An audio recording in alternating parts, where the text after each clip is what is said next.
반갑습니다. 은양원천교회 제가 목사님 그때 잠깐 선교여행 가셨을 때 한번 와서 대회를 섬겼던 기억이 있습니다. 저는 천안에 살고요. 천안과 아산은 제가 보니까 굉장히 같이 사는 도시인데 더 같이 잘 살았으면 좋겠더라고요. 네. 역사는 우리 온양이 더 오래됐잖아요. 저는 온양이라는 단어를 기억하는 최근에 이제 아산시가 되어서 크게 성장하면서 너무 감사합니다. 얼마 전에 통계를 보니까 천안시가 전국 도시 순위로 한 19위 하더라고요. 18위, 19위. 그러니까 천안, 아산이 합치면 10위로 올라가겠더라고요. 앞으로 인구가 더 남쪽으로 내려오면 9위로 가겠구나. 그래서 저 나름대로 혼자서 그냥 기대를 해보기는 합니다만 누가 안 기뻐하시는 분이 많으실 것 같아서 함부로 말씀 못 드리겠습니다. 두 도시가 좀 성장을 잘해서 커졌으면 좋겠고 또 교회들도 선교에 박차를 가는 그런 일들이 더 많아졌으면 좋겠습니다. 선교 학교를 하는데 하다 보니까 첫 강의가 묵상 강의가 되었어요. 선교 학교 하면 선교만 배우면 되는데 묵상을 왜 배울까 이렇게 생각할 수도 있지만 사실은 모든 신앙생활뿐만 아니라 선교를 하기 위한 가장 기본적인 출발이라고 저는 생각합니다. 제가 대학생들을 사역을 열심히 하던 때가 있었는데요. 처음에 사역할 때 대학생들과 함께 8개월 동안 먹고 자고 같이 학교 다니고 생활하면서 제자훈련을 학교에 간사로 있었는데 한 번은 이런 일이 있었어요. 8개월을 다 끝내고 전도여행을 또 2달 갔다 오고 이 친구들이 졸업을 하는, 수료하는 딱 그날이 된 거예요. 오늘 밤에 애찬식을 하고 같이 음식을 나누고 서로 발표하고 간증하고 기도하고 울고 막 껴안고 다 하고 내일 아침에 이제 가야 되는 거예요. 그래서 그런 날 밤 늦게까지 있잖아요. 열심히 막 밤 늦게까지 그런 시간 보내고 거의 자정이 다 되어서 이제 숙소에 돌아왔는데 어떤 일을 다 마치고 나면 약간 허탈한 기분이 들어요. 그래서 그랬는지 저와 여러 간사들이 허탈한 마음에 거실에 이렇게 앉아 있었어요. 숙소 의자에. 그러면서 이야기가 나왔는데 공통적인 이야기가 나왔는데 그건 뭐였냐면 우리가 잘한 걸까? 지난 8개월 동안 제자훈련을 했는데 단기 선교도 갔다 왔는데 우리가 정말 뭘 한 거지? 왜 이런 이야기를 할까 봤더니 그 정도 훈련 받았으면 8개월 정도를 함께 훈련 받았으면 어른들 보실 때 좀 잘해야 되잖아요. 막상 이제 마지막 밤이 되었는데도 그 방에 가보니까 여러분 어르신들 계시지만 애들 학교 갔다 와서 옷 갈아입고 어떻게 갈아입어요? 배 허물 벗듯이 그냥 갈아입고 양말 던입고 막 지저분하고 신발 정리 안 돼 있고 막 음식물 쓰레기 있고 먼지 있고 머리카락 있고 그러고 사는 거예요. 간사들 마음에 얘네들이 정말 훈련을 받은 거야. 뭐 한 거지? 그런 자괴감이 들기 시작한 거예요. 근데 한두 사람이 아니라 많은 사람들이 그런 생각을 한 거죠. 그러면서 허탈하고 어떤 상실감이 느껴지고 헛수고한 것 같고 이거 뭐지? 하니까 내가 왜 여기서 이러고 있지?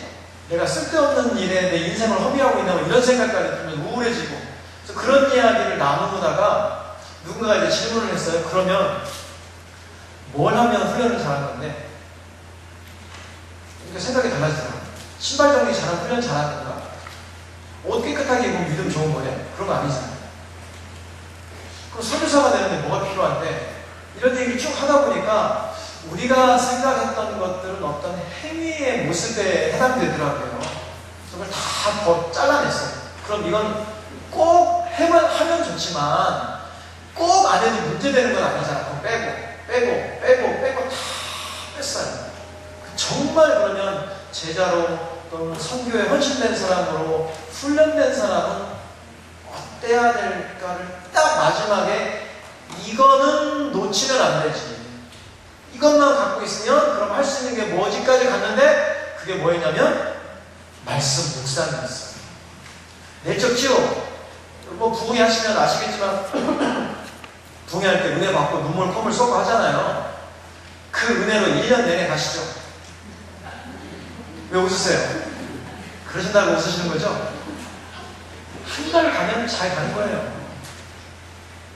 그거 없어져요. 근데 말씀을 묵상할 줄 알면 말씀 보다가 언제 어디서든지 주님께서 만드신 내적 쉬워요. 뭐 기도하는 거? 말씀 묵상부터 시작. 선교학교 한다고 선교 가는 것도 아니잖아요. 근데 말씀 보다가 주님의 마음을 경험하면 나 선교해야 되겠다. 전도교육 아무리 해도 또 시즌 지나가면 또 안 하잖아요. 근데 말씀 보다가 은혜 받으면 이거 전하거든요.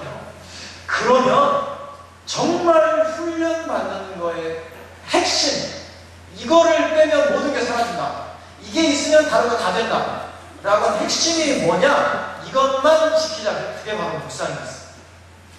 우리가 무슨 얘기했냐면, 그러면 이 아이들이 8개월 훈련받고 집에 갔을 때 신발 정리 못해도 돼. 쓰레기 처리 못해도 돼. 전도 잘 못해도 돼. 다 못해도 돼. 근데 뭐 하나는 하게 해야 돼. 말씀을 스스로 자발적으로 정기적으로, 맨날도 아니고요, 정기적으로 계속 혼자서 묵상할 수 있는 힘만 길러지면 그럼 이 사람한테 제자로 살 수 있는 거예요. 그때 우리가 자유함을 얻었어요. 그래, 그러면 앞으로 이거 신경 써야 되겠다. 이거 하면 되겠다. 라고 했던 게 바로 말씀 묵상이었습니다. 그게 한 20년 전 일인데요. 저는 그때 기억, 지금도 잊지 못해요. 솔직히 말씀드려서 지금 20몇 년 동안 제가 사역하고 있는데 신앙생활 중에 제일 어려운 게 뭐냐? 라고 저한테 물어보면 저 솔직하게 얘기할 수 있어요.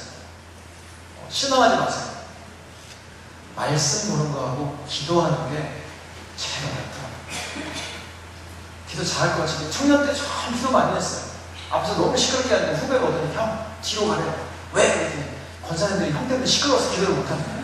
뒤로 가라고. 우리 그게 제일 기도 오래 하는 권사님하고 나하고 서로 싸우는 거예요. 누가 먼저 가나. 딱 교도하다 붙어가 권사님이 스토리도 해. 딱 붙어서 권사님 없으면 그때 잘해. 하여튼 뭐 아침 새벽에 나와서 2시간, 3시간씩 참 기도 열심히 했어요. 뭐 안 해본 건 아닌데 근데 그게 어렵더라. 지난 2주 전에 누가 우리 간사님 위해서 기도해 드릴게요. 무슨 기도 제목 하나만 얘기했어요. 제가 얘기했어요. 우리 선교사 출신이었는데 제가 간사님 기도가 안 돼요. 머릿속이 너무 복잡하니까 그냥 앉아가지고 집중을 해야 되는데 가만히 주님의 말씀을 듣고 울어야 되는데 온갖 잡생각, 스트레스 받은 거, 말 못했던 거 그것만 돌아가니까 기도가 안 돼요. 그거 위해서 기도해 주세요. 그건 이해하시더라고요. 저는 흉볼 줄 알았어요. 맞아요. 힘들죠. 그러면서 우리 대표님에서 그거 기도해야 되겠네요. 정말 어려워요. 또 하나 어려운 게 말씀 묵상입니다. 20년 사역했으면 신학교도 나왔는데 책 좀 잘 보는 타입이에요. 저 영문학과, 불문학과 2개 전공했거든요. 책 열심히 봤어요. 버스 안에서 흔들리면서 맨날 책 보고 그런 타입인데 근데도요, 말씀은 아직도 어렵더라고요. 제가 얘기해요. 어떤 사람들이 불면증에서 잠을 못 자면 제가 얘기해요. 걱정하지 마. 해결해 줄게. 자기 전에 성경책 봐. 그럼 잠이 잘 올 거예요. 그런 상황이라고요. 어려워요.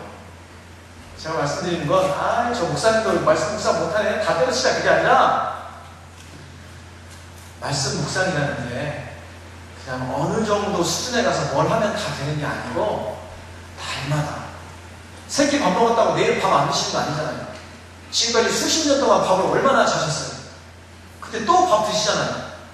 어떤 때는 밥맛이 없고 어떤 때는 입맛이 없고 어떤 때는 누구 꼴 보기 싫어서 밥 안 먹고 어떤 때는 밥 하기 싫어서 밥 안 먹고 어떤 때는 밥 배 터지게 먹고 밥 먹고도 밤에 탕밥 먹고 그러잖아요. 내가 살 빼려고 안 먹어야 삼사도 먹고 근데 또 어떤 날은 또 안 먹고 못 먹고 그게 근데 항상 밥은 먹고 있어요. 아마 그런 게 묵상이 아닐까. 어떤 날은 잘 되기도 하고요. 어떤 날은 안 되기도 해요. 괜찮아요. 제가 이렇게 말씀드리는 건 저 보고 용기 가지시라는 거예요. 저 사람이 저 정도면 나는 뭐 충분히 하겠네. 제가 얘기해. 박석권만큼만 묵상하면 다 할 수 있다. 할렐루야. 할 수 있습니다. 화이팅. 네, 그게 묵상이에요. 묵상을 어떤 분이 이렇게 설명하더라고요.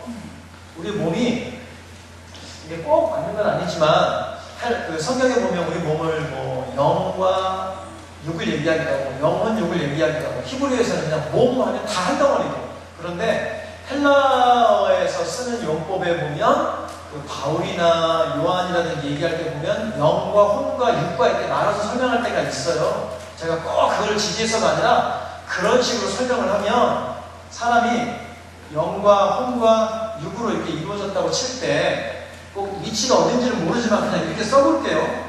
이렇게 생겼다는 것도 아니니까 이게 우리 몸이에요. 다 사람이에요. 그런데 육신이 건강하고 잘 되고 키가 크고 튼튼해지고 우리가 주어진 수명 동안 잘 살아가기 위해서 무엇을 좀 해줘야 되잖아요.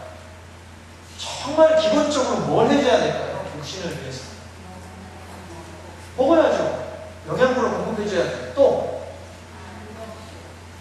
쉬고 잠자고 휴식하고 또 먹고 자고만 해요?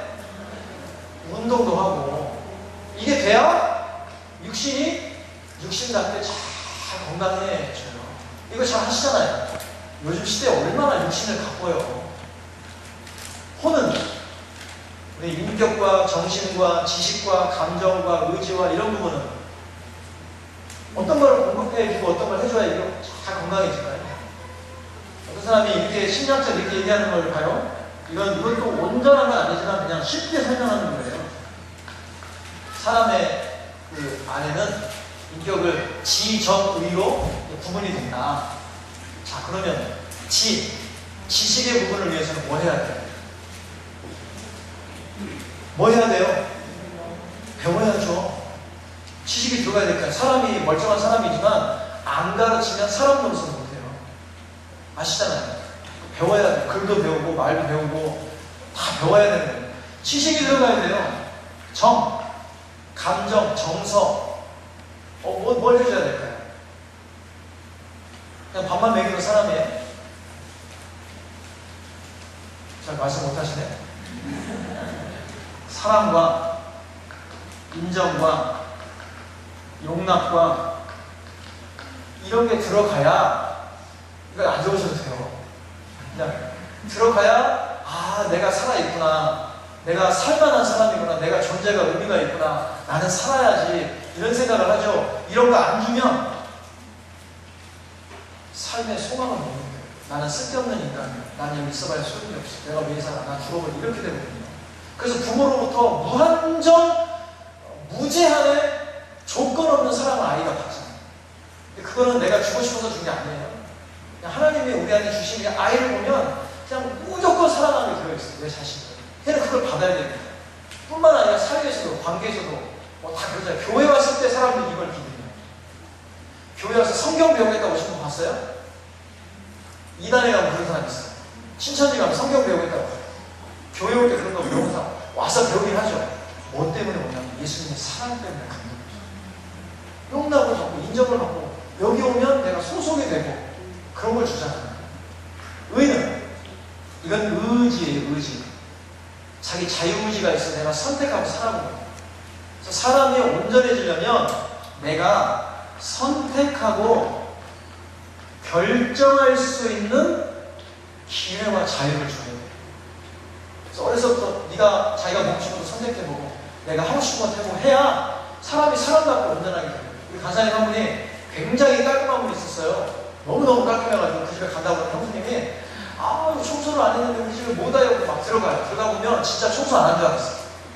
싱크대에 물 한 방울 없어요. 바닥을 제가 한번 장난을 훑거든요. 이렇게요. 먼지가 안 잡혀요. 근데 청소 안 했대요. 부끄럽대. 모든 책꽂이에 지금 막 쫙쫙 되고 아니면 그렇게 그렇게 깔끔해요. 그래서 제가 거짓말 하지 말라고. 그걸 무슨 청소를 안 했냐고. 그러고 우리 집하고 와볼래요? 제가. 그 집에 둘 다 늙으니까 큰아이가 태어났는데 얼마나 깔끔을 떨었는지 어느 날 둘째가 태어나가지고 초등학생이 되었는데 그 아버지 간증을 제가 들었어요. 간사님 잘한 거예요. 슈퍼마켓에 가가지고 얘들아 아빠가 기분 좋으니까 아이스크림 사줄게 아무거나 골라고. 둘째 딸은 턱 잡고 가져오는 거예요. 근데 아들이 안 와요. 왜 안 와? 첫째가 그 앞에 서가지고 이러고 있는 거예요. 야 빨리 골라. 뭐라고 하냐면 아빠 아빠 이거는 가루가 떨어져서 안 될 것 같고, 이거는 빨리 녹아서 옷을 벗는 것 같고, 이거는 뭐 갈아서 안 돼. 못 고르는 거예요. 그때 아버지가 충격을 받았어요. 뭐라고 하냐면 아들한테, 아들아, 부스러기가 떨어져도 되고 흘려도 되고 녹아도 되고 다 괜찮으니까 그냥 네가 먹고 싶은 거 그냥 눈에 좋은 거 아무거나 골라. 괜찮아. 근데 내가 이걸 안 해봤거든. 아버지가 다 결정해줬거든. 그러면 온전한 성인이 못 돼요. 그런 애들은 장가 가서도 마마보이 돼가지고 엄마 어떻게 할까요? 엄마 첫날 밤은 어떻게 보낼까요? 물어보는 애들. 요즘에 그런 데잖아요. 군대 옆에다가 엄마들이 가서 원룸 얻어가지고 군대 옆에 살대요. 하면 뭐 이렇게 얘가지고 부대장한테 전화해가지고 우리 애 원해달라고 그러고. 웃기는 세상이 돼버렸어요. 자녀를 도와주는 게 아니라, 죄송해요, 이런 말 써서 반병신을 만드는 거예요. 온전하지 않거든. 네가 책임지고 죽이 되건 밥이 되건 네가 한번 해봐. 이런 게 필요한 거예요. 여기까지 다 동의되시죠? 네. 이거 다, 이거 아멘 하시네. 이런 거 다 해요. 다 하는데 정작 우리 몸에 정말 중요한 부분이 하나 있는데 눈에 안 보이는 부분.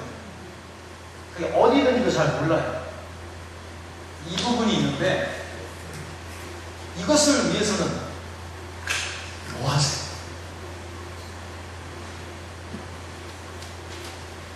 이걸 뭐 어떻게 주사를 놓을까요?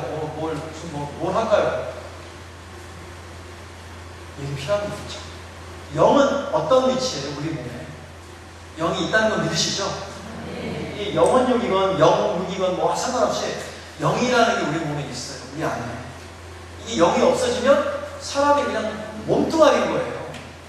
이게 있으니까 사람이 되는 거예요. 그럼 이 영은 어떤 역할을 하는 거예요? 여러 가지가 있겠지만 한 가지가 단순하게 하나님과 우리가 교제하고 교통하고 통신하고 만나고 뭔가 통하는 게 여기를 통해서나 여기를 통해서가 아니라 이걸 통해서 우리가 하나님과 교감을 하거든요. 그럼 여기 뭐가 들어가요? 그 하나님의 생명이 들어가야 돼요. 날마다 이 생명이 밥 먹듯이 지식을 쌓듯이 사랑과 영감을 경험하듯이 선택과 결정의 기회를 갖듯이 날마다 이 생명이 들어가야줘야 영이 건강하고 잘 살아나서 하나님 때문에 잘 알아듣고 하나님께 잘 말하고 살아있는 생명처럼 살아가는 거예요. 요게 예전에 우리가 죄 가운데 있을 때는 끊어져서 죽은 거와 같았는데 예수를 믿을 때 이게 다시 열렸거든. 살아났거든. 그럼 이제는 어떻게 해야 돼? 이걸 한번 살아났으니까 끝까지 가? 몸도 밥 한 번 먹어서 끝까지 가시죠. 영에게 계속 공복을 하고 세워져야 이 영이 건강하게 자라서 살아있는 삶을 산다. 그게 뭐냐는 거예요. 몇 가지 있지만 딱 두 개만. 저는 뭐 몇 가지 더 얘기하고 싶어요. 예배도 있고 뭐 있는데 그냥 쉽게 그냥 가장 쉽게 오늘 말씀 묵상입니다. 말씀과 저는 기도라고 생각해요. 정말 기본적으로 온갖 뭐 맛있는 음식을 다 먹을 수 있지만 그런데 이거는 꼭 먹어야 사람이 산다는 거. 탄수화물, 단백질 뭐 이런 거 있잖아요. 그런 영양소 딱, 고지방 뭐 그런 것 같은 게 바로 말씀과 기도라는 거죠. 기도는 뭐 따로 설명할 테니까. 그래서 이 말씀 그러면 이 말씀을 어떻게 해야 영에게 공급하는 말씀이 되냐는 거죠. 결론은 나 있잖아요. 오늘 주제가 뭐예요? 그거예요. 어떤 사람들은 이렇게 해요. 말씀을 많이 봐야지. 그래서 지식적으로 신학교에 가고 신천지 성경 공부하는 데 가고 다 그러니까 파요. 그런다고 영에 공급되는 건 아닙니다. 그 사람들 성경 우리보다 더 잘하고 여호와 증인 성경을 달달달 외우잖아요. 그 기독교인 한 사람을 포교하기 위해서 여호와 증인이 훈련을 얼마나 받는지 몰라요. 요즘 신천지도 그렇고. 그런 지식이 영을 살리는 건 아닙니다. 저는 오래된 교회, 온양온천교회처럼 오래된 교회에서 다녔었는데 저희 교회 권사님 할머니, 지금 돌아가신 할머니들 권사님 제가 기억하거든요. 찬송가를 거꾸로 들어도 무슨 말인지 몰라요. 무슨 말인지 아시겠어요? 한글을 모르시고 그냥 들고는 다니시고 큰 집안. 근데 읽기 그냥 딱 오는데 읽으시지 그냥 한글 잘 모르는. 그런데도 이 지식이 들어가니까 그가 영이 살아있어요. 그럼 어떤 지식이 들어간다는 거예요? 이 얘기를 오늘 드리고 싶습니다. 어떤 사람이 이렇게 생각합니다. 목사님께 와가지고 말씀 잘 들어야지. 아, 맞아요. 말씀 잘 들어야 돼요. 그런데 목사님이 말씀하시는 게 일주일에 몇 번이에요? 주일날 한 번. 새벽에도 하시고 하긴 하지만 그냥 주로 하시는 거는 주일 대비 딱 상징적이잖아요. 그러면 일주일에 한 번 말씀 들은 거 가지고 일주일 내내 잘 사시죠? 오늘 아침에 설교 제목이 뭐였어요? 오늘 아침 지난주 주일날 설교 제목이 뭐였어요? 대단하시다. 대부분 교회 가가지고 설교 제목이 뭐였어요? 그럼 사람들이 에헤 웃어요. 그거 기억도 못하거든요. 말씀은 날마다 반복되지. 그래서 말씀 묵상은 뭐냐라고 얘기할 때 이렇게 얘기할 수 있습니다. 제가 칠판 필요할 때 진짜 칠판을 갖다 보죠.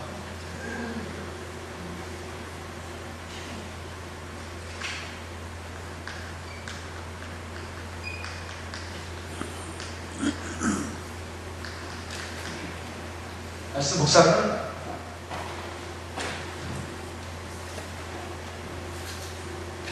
영어를 좀 쓸게요. 죄송해요.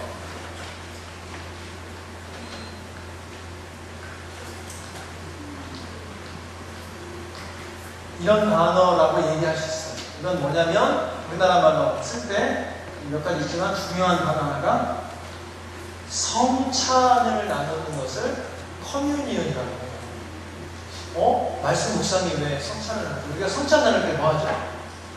빵을 찢어가지고 저는 저희 단체가 한 800명, 1000명 이렇게 1년에 한 번씩 모이는데 모일 때마다 성찬식을 하고 끝나거든요. 전에는 어떻게 하고 싶어가지고 성찬식을 빨리 하고 싶어가지고 빵을 한 10대 개 사와가지고 한꺼번에 여러 군데서 나눴어요. 제가 이제 대표하면서 절대 그렇게 안 해요. 어느 사람 앞에서 빵을 하나만 꺼내서 하나를 찢어요. 찢어서 찢은 빵을 줘서 그 빵을 다시 나눠주고 그 상징하는 게 있어요.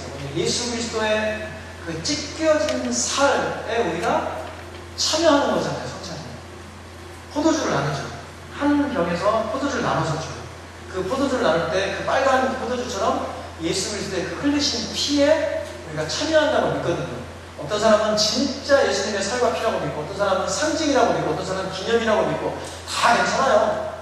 어쨌든 간에 우리가 그걸 참여할 때 나를 위해서 예수가 살을 찢기시고 피 흘리시고 내가 기억하고 경험하는 거잖아요. 그것처럼 우리가 말씀을 묵상할 때 예수 그리스도의 이 말씀이 육신이 되어 내 안에 들어오는 시간. 마치 성찬을 나누는 거죠. 또 하나는 뭐냐면, 이거는 그냥 한국말을 써도 잘 아시겠습니까?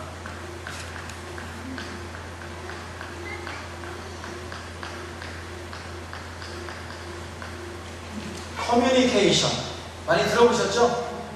커뮤니케이션이라는 게 뭐예요? 의사소통하는 거잖아요.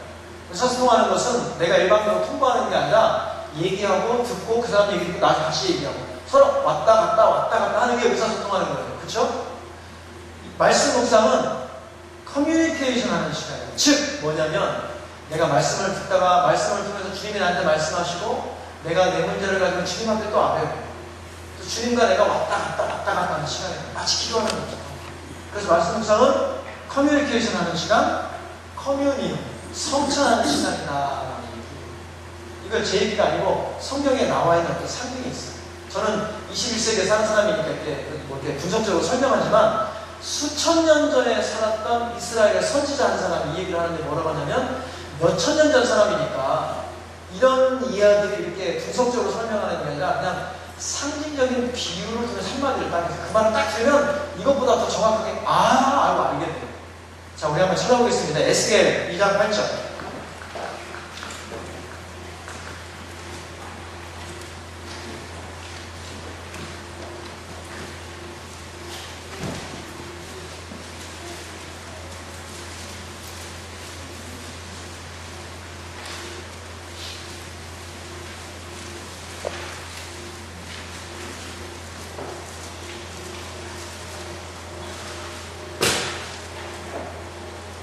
에스겔 2장 8절 다 읽어보겠습니다. 시작.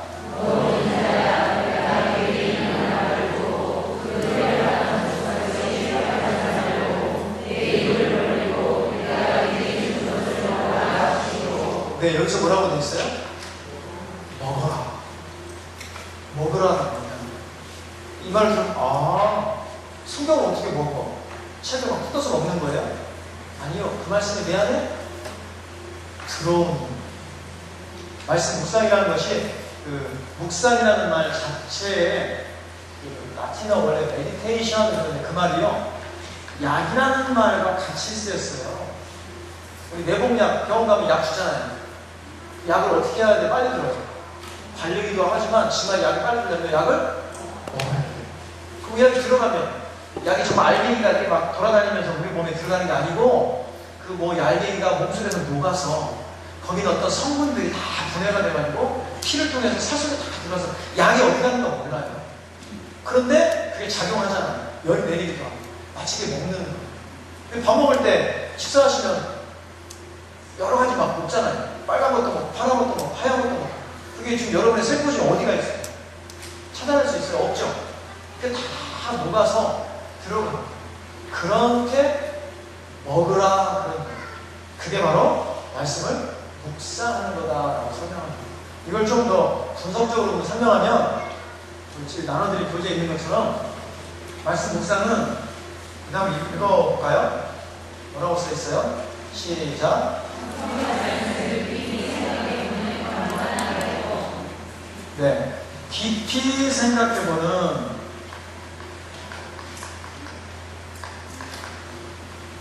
깊이 생각하는 경건한 활동이다 이렇게 설명을 할 수 있을 것 같아요. 자, 그러면 어떻게 깊이 생각할까요? 어떻게 깊이 생각할까요?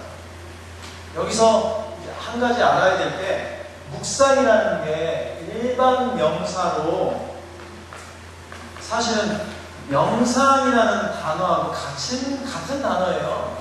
보통 크리스찬들은 묵상이라는 말을 많이 쓰고요. 천주교에서 쓰는 용어인데 일반적으로는 그냥 명상이라는 말을 많이 써요. 근데 약간 다른 게 크리스찬들이 하는 크리스찬 묵상은 말씀 묵상인데 일반 사람들이 얘기하는 그 명상은 여기 앞에 이게 하나 붙어요. 그런 걸 잘 안 쓰는데 초월 명상, 뉴에이지라고 들어보셨죠? 네, 그런 데서 쓰는 명상의 방법인데 비슷해서 똑같은 거 아니냐라고 생각해서 사실은 완전 정반대예요. 크리스천 메디테이션, 그리스도교 묵상은 채우는 시간이에요. 뭐라냐면 말씀을 내 안에 아까 먹는다고 그랬잖아요. 가지고 들어오는 거예요. 그런데 이 초월 명상은 정반대로요. 추구하는 게 뭐냐면 비움이에요. 우리 불교에서 연주가 108연주 있죠? 연주가 길다라고 했을 때 그게 108개거든요. 뭐냐면 모든 고통은 인간의 소욕으로부터 온다. 그 소욕을 다 정리하면 마음이 비워지니까 소욕을 정리했더니 108가지다.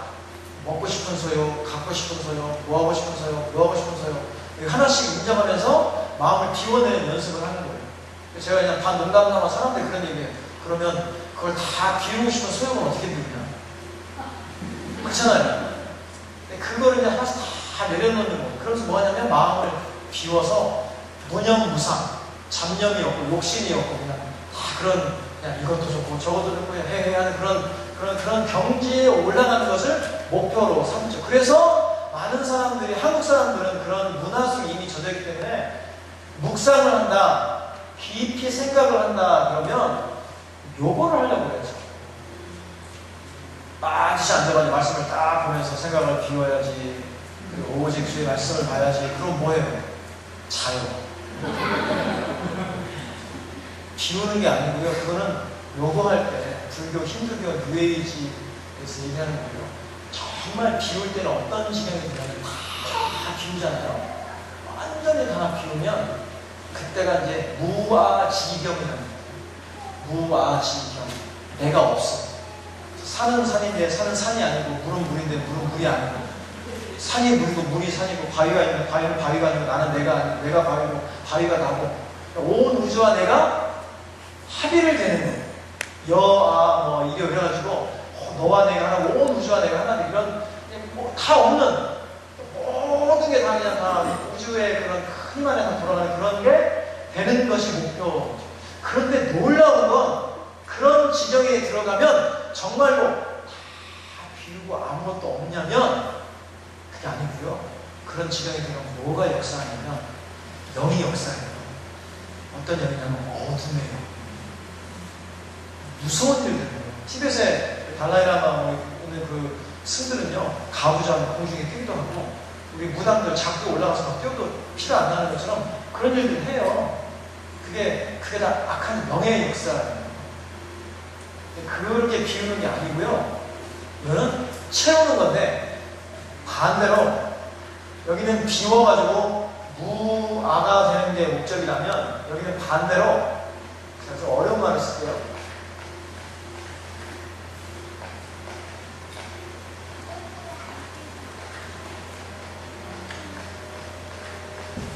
여기는 비워서 무아가 된다고 하지만 사실은 무아가 아니고 영이 역사하는 시간이에요.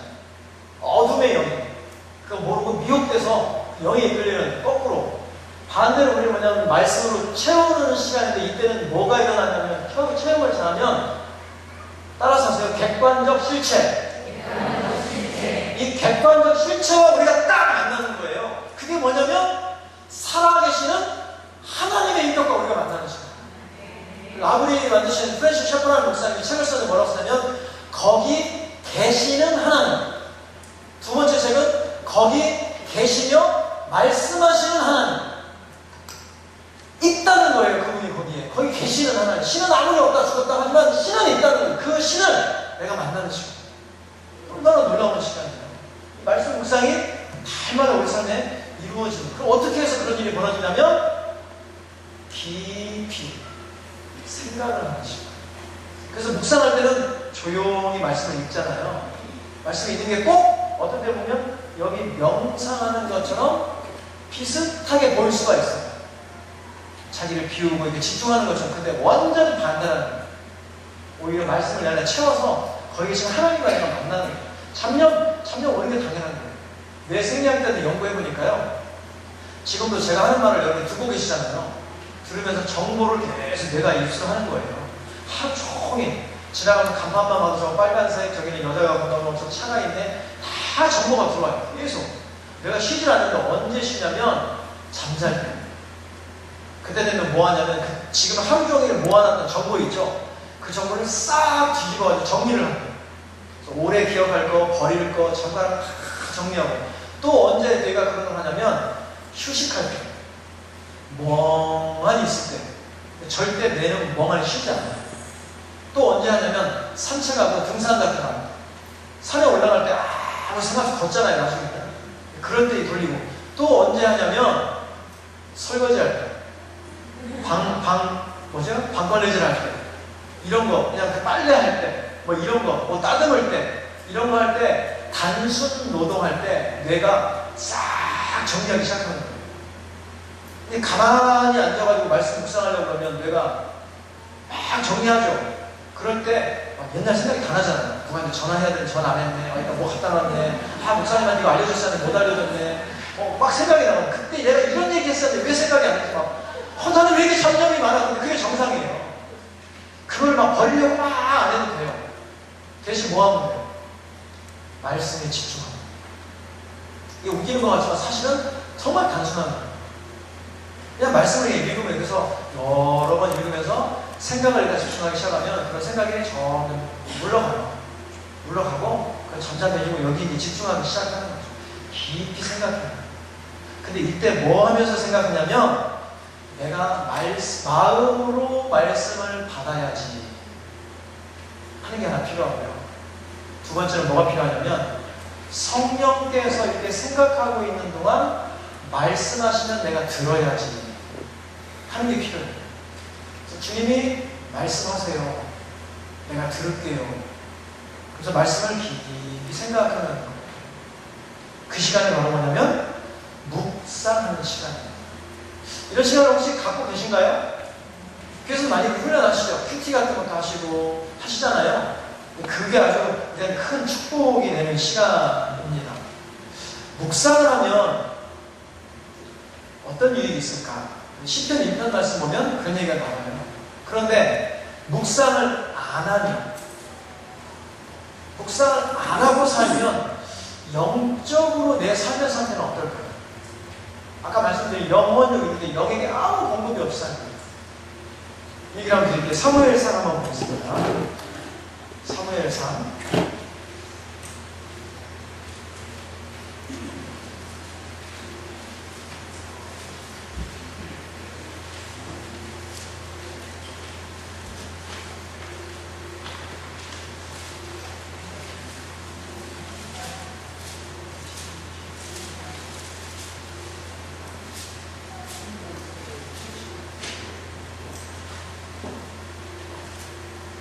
3장 1절 한번 읽어볼게요. 사무엘상 3장 1절 다시 있습니다. 시작.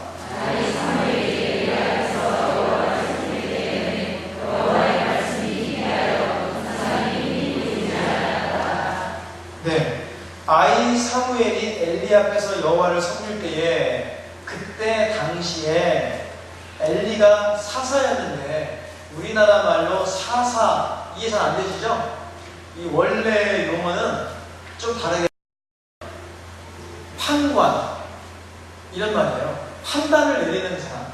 이때는 왕도 없었고 행정관도 없었고요. 모든 민족이 하나님이 기름 부어서 세운 선지자 한 사람이 나타나면 그 사람에게 최종적으로 민족의 가장 중요한 일이 하나님의 뜻입니까? 아닙니까를 모르면 이 사람이 죽게 기도하고 예배드리고 제사 지낸다면 이게 하나님의 뜻이다. 그러면 그게 하나님의 뜻인 거예요.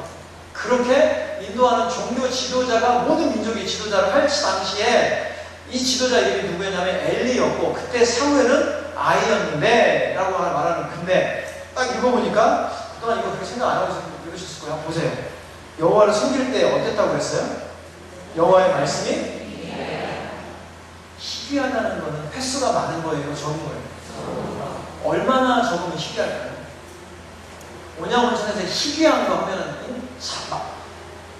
자주 보이는 거예요? 거의 안 보이는 거예요? 거의 안 보이는 거죠. 근데 뭐가 희귀했냐면 여호와의 말씀이 희귀하다는 것은 이때가 언젠데? 지금 같은 때는 모르겠는데 이때는 행정관도 없고 왕도 없고 민족의 지도자가 없고 오직 한 사람 하나님이 세운 선지자가 모든 것을 하나님의 뜻인지 아닌지 분별하는 시대에 말씀이 희귀하면 그럼 하나님의 뜻은 어떻게 분간하고 살았을까? 말도 안 되는 거죠. 이상이 흔히 보이지 않았다.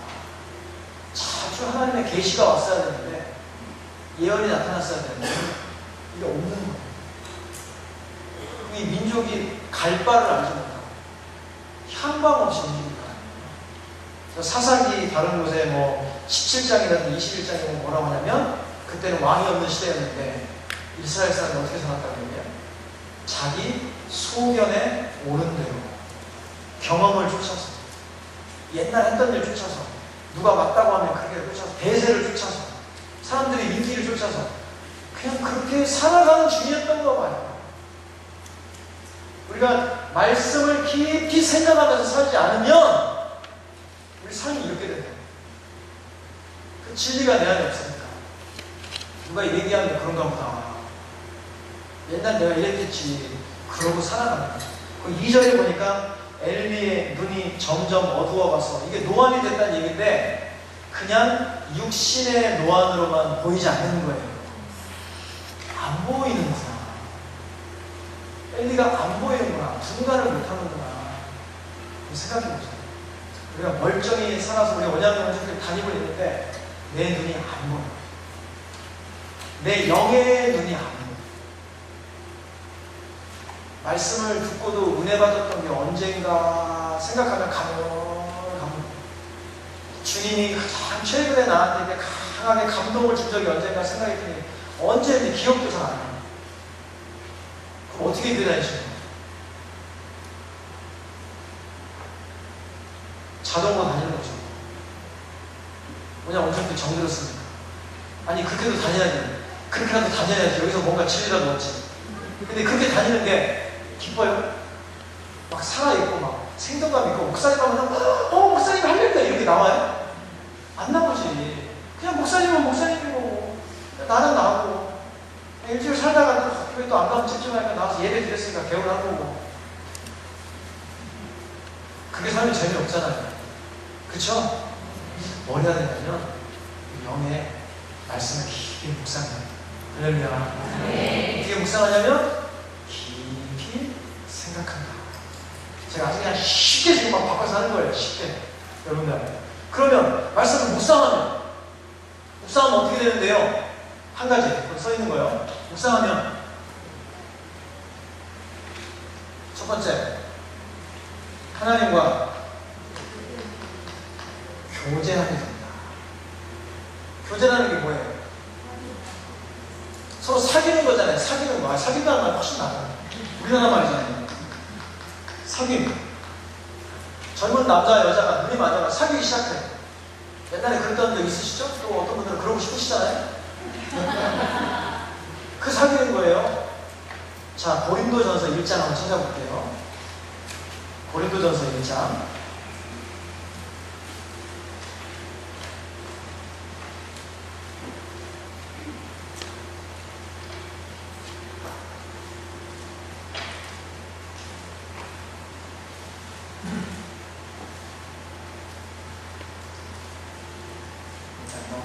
고린도전서 1장 9절 다시 한번 읽어보겠습니다. 고린도전서 1장 9절 시작.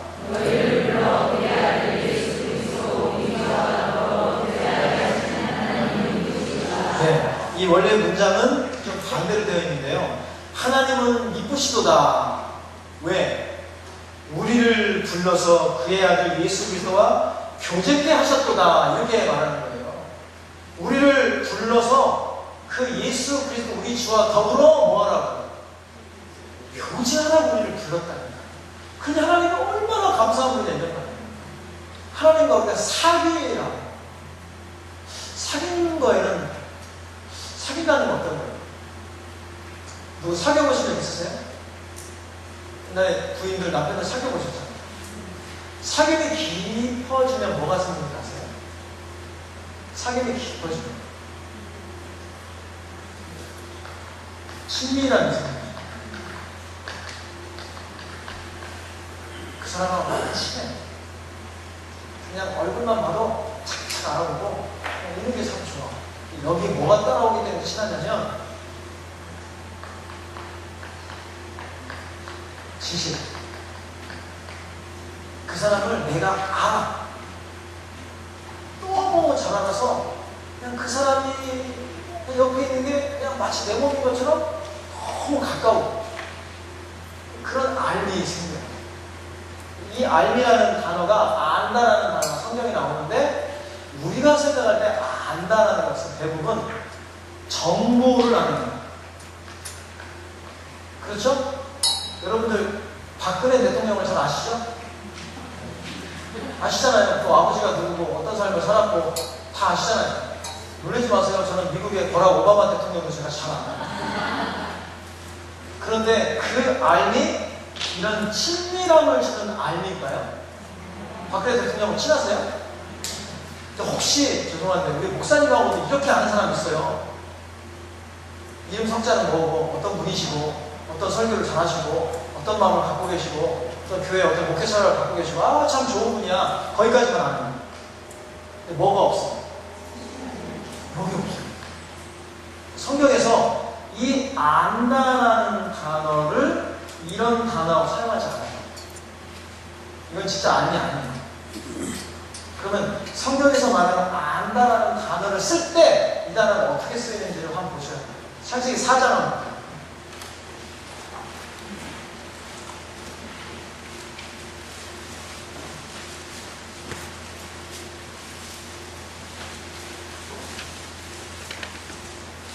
창세기 4장 1절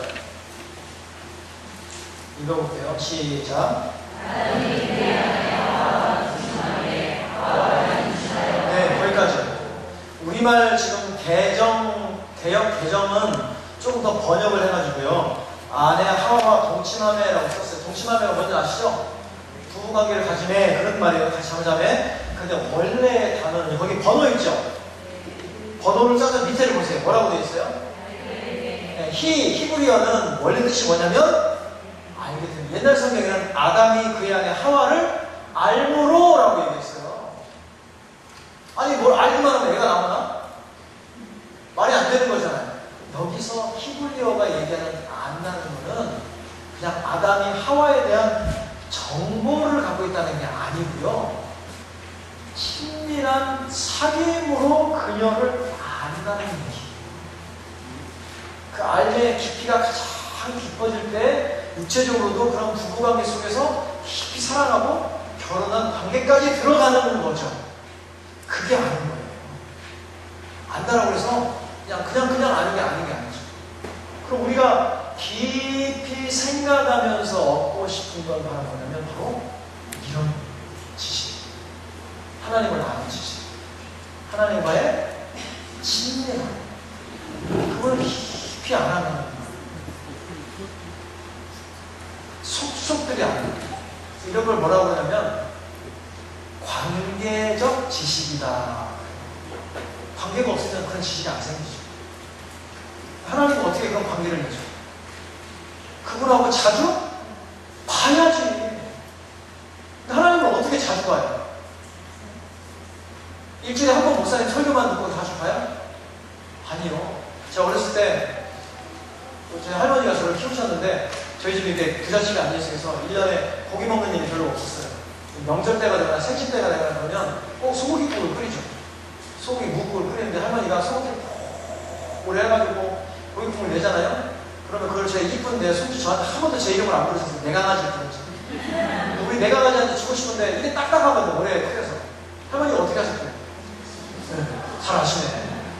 씹으세요. 씹어가지고 씹어서 나중에 이렇게 막 그 실 같은 섬유소가 다 되면 그걸 찢어가지고 내 강아지 넣어주죠. 근데 솔직히 집에서 끓인 것도 그런데 끓여서 그냥 고기국물 제가 먹는 게 맛있어요. 다 씹어가지고 국물 빠진 그 섬유소 이거를 넣어주는 게 맛있어요. 어떤 게 맛있어요? 맛 없잖아요. 이거예요. 목사님은 설교 한번 하시려고 일주일에 말씀을 보고 또 보고 또 보고 또 보고 기도하고 말씀 받고 그 말씀에 그냥 좋은 국물을 다 우려 드셨어. 그렇잖아요. 다 우려 드셨어. 평생 이렇게 못 하잖아요. 그리고 이게 너무 좋으니까 우리 교인들한테 나눠고 싶거든. 아침에 와 집에 와서 지글지글 다 씹어가지고 김장님 아세요? 다 넣어주고 김집사 다 넣어주고 그걸 먹으면서 내가 오늘 또 고기를 먹었다. 그 일주일 동안 굶어. 자, 그럼 하나님과 친밀한 알을 갖겠으냐고요.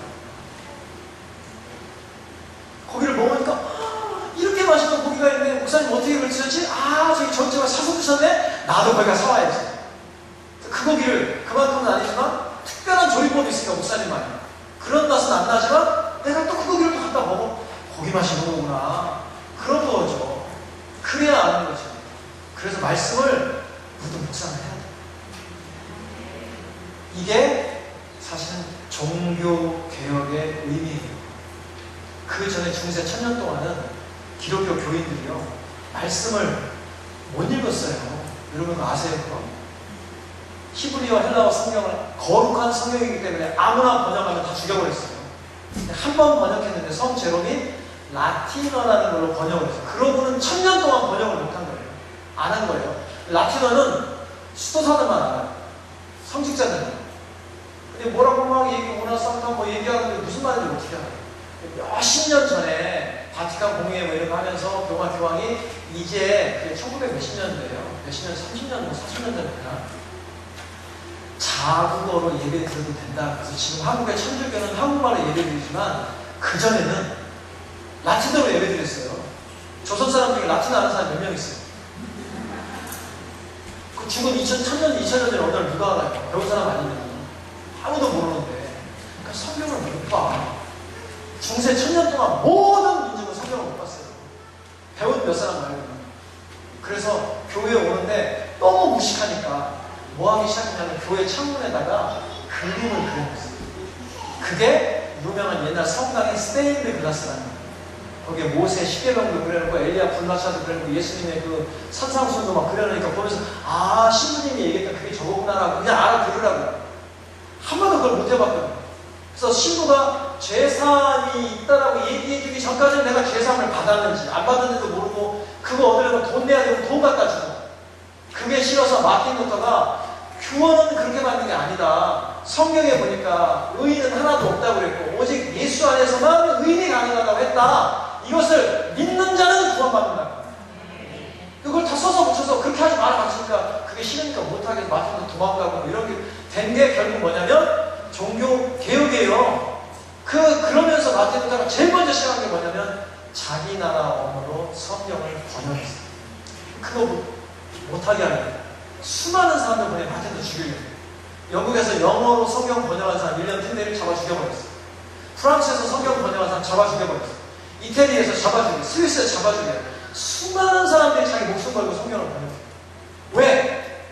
사제의 도움이 없이도 누구라도 자기 나라 말로 성경을 보고 이 안에서 예수를 때 복음을 듣고 그것을 믿기만 하면 구원받는 소식을 주려고. 할렐루야. 이게 우리가 종교개혁이에요. 500년밖에 안 돼요. 그거 한지가. 또 우리는 모두 성경을 보고 성경을 읽고 목사님이 다 설명해줘서 그때는 설교도 안 했어요. 교회에서. 말씀을 다 풀어 설교해주면서 맞아요. 맞아요. 그 말이 맞아요. 예수 때문에 내가 막 구원을 얻고 감사하고 막 그렇게 사는 거죠. 그런데 요즘 시대와 거꾸로 가고 있어요. 전문가 시대가 되다 보니까 전문가가 아니면 말씀을 몰라요. 제가 정말로 우리 교회 제가 청년 때 부목사님 한테 오셨는데 큐티하지 말래요. 큐티를 못하게 하시더라고요. 그래서 목사님 왜 그러세요? 했더니 너네는 헬라어도 모르고 히브리어도 모르고 조직신학도 안 배웠으니까 함부로 성경을 해석하면 안 돼요. 아니 큐티하라고 하면 왜 큐티하면 안 돼요? 내가 훈련시켜주는 애들만 이제 할 수 있어요. 중등부에도 입원을 한 5명 됐다가 한 달 동안 교육시키면 얘네들은 큐티해도 되거든요. 제가 그때 얼마나 화가 났던지 내가 한번 신학교 한번 가본다고 했어요. 진짜 신학교 갔어요. 그런 거는 아니더라고요. 물론 헬라어도 알고 신학도 배우고 활동을 목회하고 하신 목사님만큼은 내가 말씀을 모르죠. 하지만 적어도 기본적으로 한글로 된 말씀 읽고 구원 얻고 깊이 생각하고 주님의 말씀이 뭔지 알아듣고 오늘 살기 위한 하나님의 그 영의 양식이 뭔지 정도 받을 정도는 할 수 있잖아요. 그것도 못 알아보는 성경에는 왜 그걸 번역해요? 그만 쓰지를 말아야지. 이거 읽고 어떤 사람 이것 때문에 구원받기 시작 예수님 만나고 여기서 삶의 의미를 얻고 소망을 얻고 그래서 교회 와서 목사님 말씀 드리니까 알아듣고 기뻐하고 그러잖아요. 할렐루야. 그게 종교개혁 시대의 사람입니다. 그게 말씀 묵상입니다. 선교는 다른 사람들 와서 복음을 전하는 게 선교, 특별히 타문화권에 있는 사람들의 떼겨가지고 가서 선교하는 게 선교일 거예요. 그런데 내가 오늘 말씀 묵상으로 하나님과 친밀한 알을 갖지 못하면 선교하는 그 대상도 그 친밀함을 경험하지 못할 수 있습니다. 내가 알고 있는 지식적인 하나님, 내가 알고 있는 정보의 하나님만 전할 수 있다는 거죠. 내가 전할 수 있는 정보는 한정이 되어 있어요. 왜냐하면 말을 못하니까. 그 사람 언어가 다르고 문화가 다르고. 근데 뭐는 전달되냐면 내가 하나님을 어떻게 만났는지는 전달돼요. 저 사람이 있는 저 하나님, 그 하나님 뭘까? 그도 찾을 수 있게 할 수 있어요. 저는 그걸 경험했다고 생각해요. 누구로부터 경험했냐면 우리 제가 제 주일학교 교사 권사님입니다. 권사님의 삶을 보면서 너무너무 많은 것들이 주셨는데 권사님처럼 살고 싶어요. 권사님이 얘기한 그 하나님을 나도 만나고 싶어요. 권사님이 경험한 그 하나님 나도 경험하고 싶어요. 어떻게 그렇게 하나님과 친밀하게 아는 삶을 살 수 있을까? 나도 그걸 경험하고 싶어요. 그러다 보니까 제가 만난 예수님이 있더라고요. 오늘 그런데 제가 은혜를 받았다. 사역자가 됐더라고요. 지금도 살아가고 있더라고요. 할렐루야. 하나님과의 친밀한 알을 경험하는 여러분 되시기를 부탁드립니다.